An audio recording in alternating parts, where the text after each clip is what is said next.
Hello team, welcome to another ATP Geopolitics video with myself, Jonathan MSP. It's Ukraine War Frontline update for the 25th of January 2024. If you don't know what the lines on my map mean, please pause the video and check out the key now.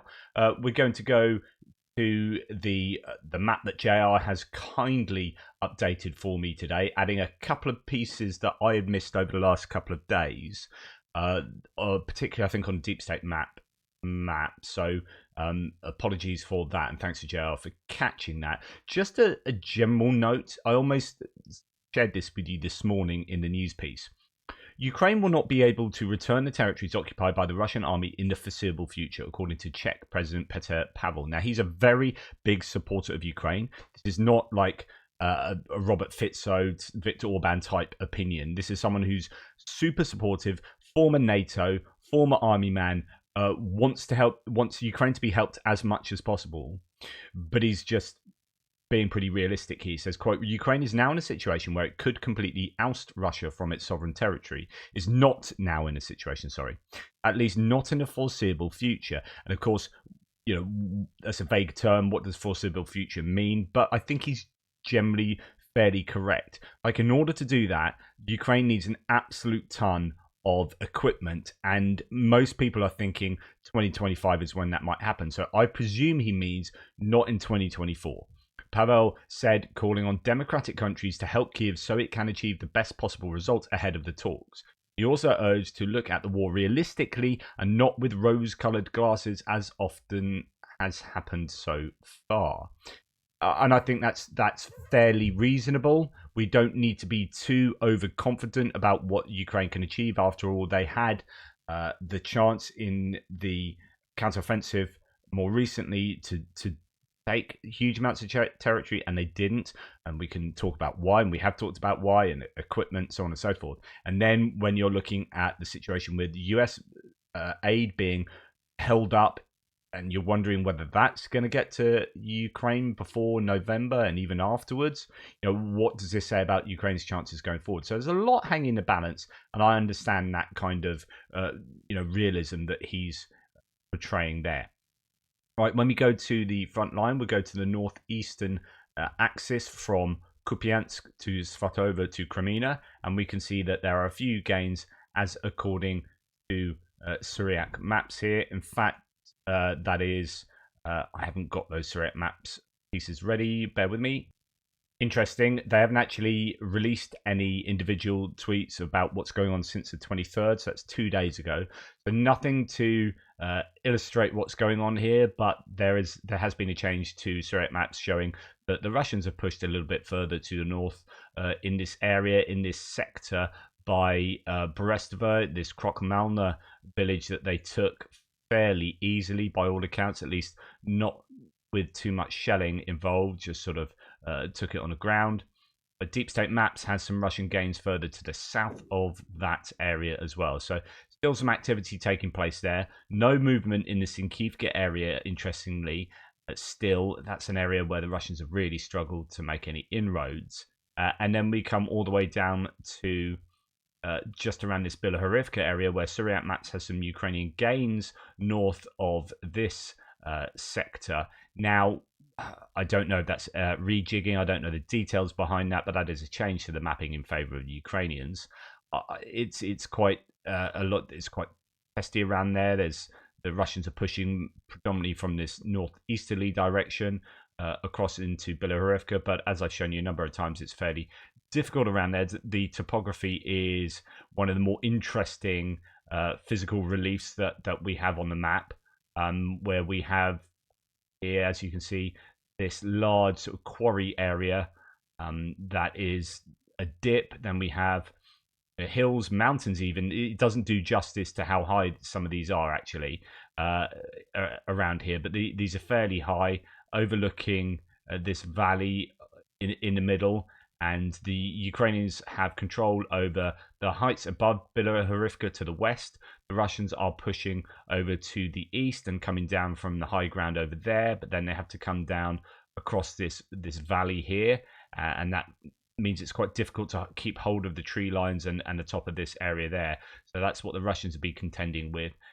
but they do appear to have, at least according to all the mappers, control over these tree lines in the eastern area of that sector. So yeah, lots of challenges for both sides actually, and that's why Belarusian has basically stayed in the grey zone there in the middle. But interesting that Ukrainians may have had some success to the north there, or some rejigging. And then we come down to the north here of Bakhmut and the Veselia area, where Ukraine have been under a lot of pressure. You can see that there's quite a bit of difference between the mappers around here. Andrew Perpetua and Suryat maps differing quite widely on how much land the Russians control. Fairly confident mapping there from Suryat maps.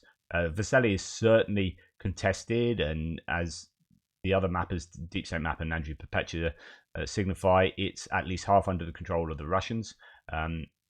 But further to the west, the Ukrainians could be having some success there, or it could be rejigging.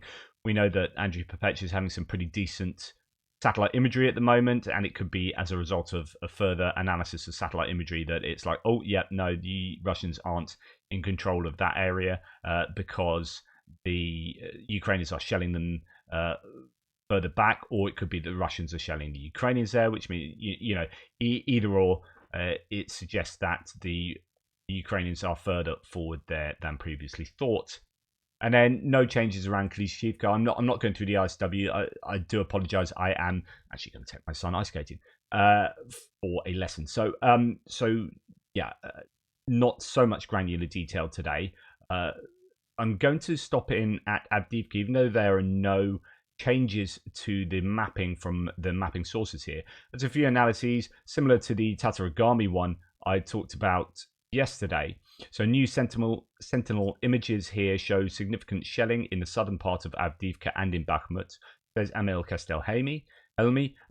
Russians managed to breach the defenses, he said. Just to remind you, that's the Avdiivka area. This is where they are coming in through the south, across this road and up there. And we have Zenit, that has a nuclear bunker there that is sort of part of the airport further to the southwest, Opitny and Vodyany. But yeah, so this is, as you can see from the satellite imagery, where the Russians are doing an awful lot of shelling. The Russians have managed to breach the defenses and infiltrate southern Avdiivka. We'll talk about that and how they're doing that in a second. But according to Ukrainians, the attack was repelled. The situation is now under control. The Ukrainian position known as Zenit has also been under heavy fire. Russians have made attempts to capture it, but Ukraine still has control of it. If the Russians could establish a permanent foothold in the southern areas of Avdiivka, holding Zenit could become more difficult. Now, this is a situation where, unfortunately for Suryat maps and their credibility, they took an incorrect, I would assume they took on board an incorrect geolocation that was floating around and said, right, the Russians control Zenit. And that doesn't appear to be the case, which is why Deep State Map and Andrew Perpetua do not have that under Russian control. And Suryat Maps doesn't really like walking things back and admitting they're wrong. They wait for things to calm down and be 3 months later and then go, oh, no, it turns out that actually that was lost some time ago. Rather than say the next kind of day or so, oh, yeah, no, didn't quite get that one right. I'm going to have to wheel it back. Nonetheless, it seems that the Russians don't have control over Zenit. As Kastelhelmi says, the Battle of Bakhmut continues also. Most intense fighting is taking place west of Bakhmut between the Ukrainian-controlled villages of Ivaniivka and Klishchiivka. Ukrainian defences on the railroad east of Klishchiivka also have been heavily shelled, as you can see there. So just if you remember, the Klishchiivka is here, you've got the railroad coming down here. This is where the trench network is, and you can see there's really heavy shelling there, and that's where both sides are contesting that trench network. That's really useful satellite imagery to show that. Also, Ivaniivka up here, very heavy shelling too. And then you come down here along that railroad by these reservoirs there, or lakes, very heavy shelling along there. The situation on the southern and western sides of Bakhmut has been fairly static. The new satellite images and recent geolocated footage shows that even though the front line doesn't move, fighting is constantly ongoing, and the Russians have some ambitions in this area too. Now, talking about Avdiivka and the attacks that are particularly taking place in these southern dachas, to the west of the industrial zone that the Russians had initial success with. There's been a lot of talk about how they've got there. So first of all, it's worth noting this. The occupiers are preparing for a new offensive on Avdiivka and have already transferred 40,000 reservists to the city, according to the mayor of MFA, Maxim Morozov. Among the stormtroopers are prisoners of Storm Z and Storm V units. So they are loading up for a big attack, apparently, although we often hear these sorts of rumors. Then there are these claims and images that are coming out. So soldiers are inside old tunnels to the south of Avdiivka to make their way behind the Ukrainian defensive line. And there's this claim that they're in tunnels or sewers even as well, and that they are coming up behind the Ukrainians, and that's how they've been able to have success in that particular area. As you can see, they're properly tooling their way, into new areas here in those tunnels. It appears. Osin Yuri here says the Russians successfully entered Avdiivka through a tunnel for the second time. Ukrainian cadet, quote, do you remember how Russians dug tunnels in the direction of Avdiivka? Well, now they are climbing into our rear through the pipes. That might suggest more sewers rather than tunnels. The occupiers published footage from the old underground tunnel where they were able to saw through the passages and get behind our fighters near the Tsarska Polyovan resort complex in the south of Avdiivka. It succeeded on a third attempt. Before that, the enemy faced the problems of insufficient air and flooding of the pipe. A group of 150 red pigs I presume Russians, overcame 2 kilometers and climbed out behind the armed forces, as a result of which positions were lost.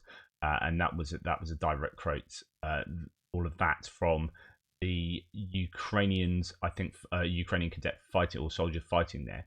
But this suggests that they use tunnels, because it is an interesting thing that they did here, not going through the forests, which are heavily fortified, but seeming to go along the road fairly easily and then suddenly take over quite a bit of land quite successfully. It could be that popping up behind the Ukrainians by using tunnels enabled them to do that relatively quickly, and might have been the difference there. So yeah, interesting one, that one, and a real shame for the Ukrainian defenders there to be undone by tunnels, although once bitten twice shy, surely. They had experienced that previously by all accounts. Right, then we're going to come down now to Mariinka, where there's I think either minor gains according to Deep State Map, or some minor gains for the Russians, minor gains for the Ukrainians on the very edge towards Avdiivka, and some minor gains for the Russians north of the Mariinka sector. Whether these are some of those rejigs that happened a few days before or not, I'm not sure.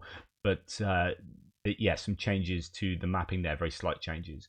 And that's really all there is to report. No movement in the mappers on the southern front line around Zaporizhia, and no movement in the Brinky area either. That's not to say there isn't, stuff fighting going on. Even when we talk about things like a stalemate, it doesn't mean that they're sitting around with their feet up, smoking pipes. These guys are fighting for their lives, and a stalemate can be incredibly violent. There can be shelling all around. There could be people dying and being injured left, right, and centre. It's just that there's no movement, no change of control to the maps. Anyway, that's enough from me for the mapping for today. Thanks to JR again. Thank you to all of you who have been supporting on Buy Me a Coffee and PayPal and YouTube. I really appreciate that support, and to all the members, you guys are legends. I don't do enough for you in terms of for you as members. I am going to put a poll out tonight, though, for the members, just to get your opinion on a few things. In the meantime, look, thanks so much. Take care. And I've got an extra coming out in a wee while, which is one I recorded 2 days ago. So some of the info is stuff I've talked about over the last 2 days, some of the political stuff. So sorry, not sorry. Yeah, speak soon.